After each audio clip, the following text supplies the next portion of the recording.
Hello, friends, and welcome to Adventures in Pixieland. My name's Amy.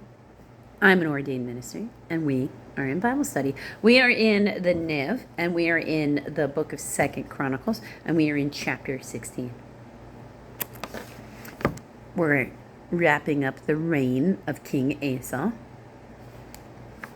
who was a good king and followed the Lord. Asa's last years. Chapter 16, verse 1. In the 36th year of Asa's reign, Baasha, Baasha, or Baasha, because people Baal, most commonly pronounced Baal, king of Israel, went up against Judah and fortified Ramah to prevent anyone from leaving or entering the territory of Asa, king of Judah, which means trade is cut off. And if he's got any of his towns that are, anywhere near there, he might not be able to get in or get out to protect them from. So they'll be taken.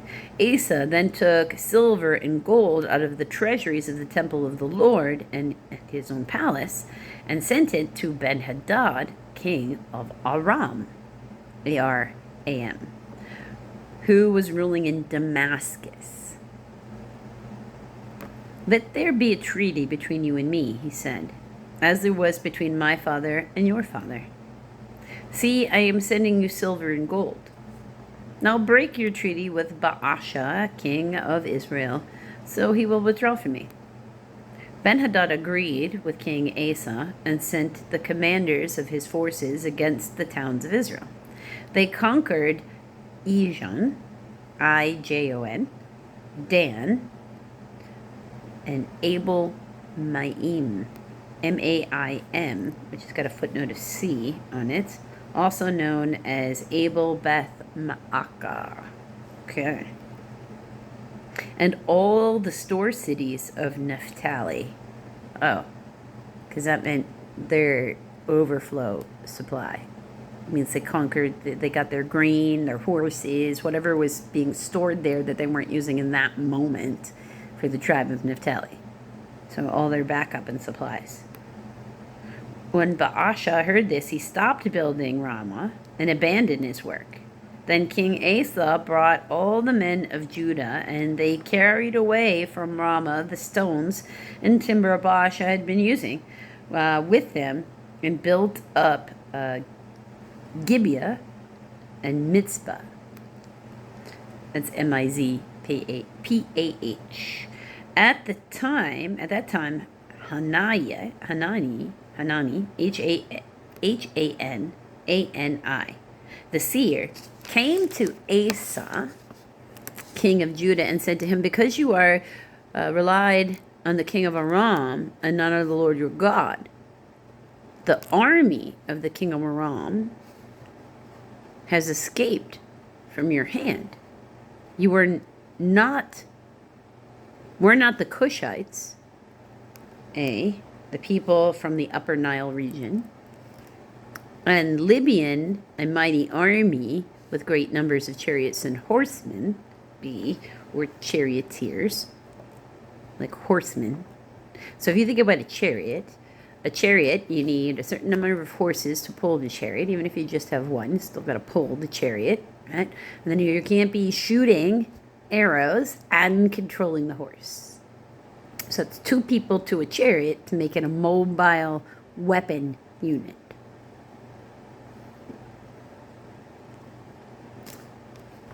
Yet, when you relied on the Lord, he delivered them into your hand. For the eyes of the Lord range throughout the earth to strengthen those whose hearts are fully committed to him. You have done a foolish thing.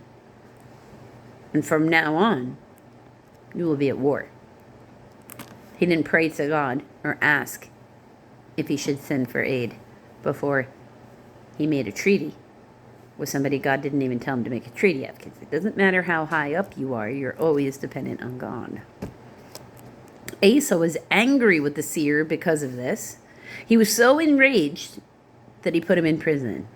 Oh, he's shooting the messenger. At the same time, Asa brutally oppressed some of the people. So what, he hit his head or something? The events of Asa's reign from the beginning to end are written in the book of Kings of Judah and Israel. In the 39th year of his reign, Asa was afflicted with a disease in his feet. Though his disease was severe, even in his illness, he did not seek help from the Lord, but only from the physicians. That's a mistake. Then in the 41st year of his reign, Asa died and rested with his fathers. They buried him in the tomb that he had cut out for himself in the city of David. They laid him on a bier covered with spices and various blends of perfumes, and they made a huge fire in his honor. Okay, so the next video is about Jehoshaphat, king of Judah. And you will notice that so far the only kings that they're dragging through here are the kings of Judah, because in an early video we found out that the Levites weren't welcome in the kingdom of Israel. So now if you look at whatever rituals or customs, if you were to come across the documents of rituals, religious rituals from these various time frames that were going on in Israel, those rituals were considered detestable to the Lord, and Levites were not involved. Just because they say a priest had a name doesn't mean that priest came from a Levite. Pardon me. It came from a Levite family. And that's something that needs to be looked at. Until the next video, friends.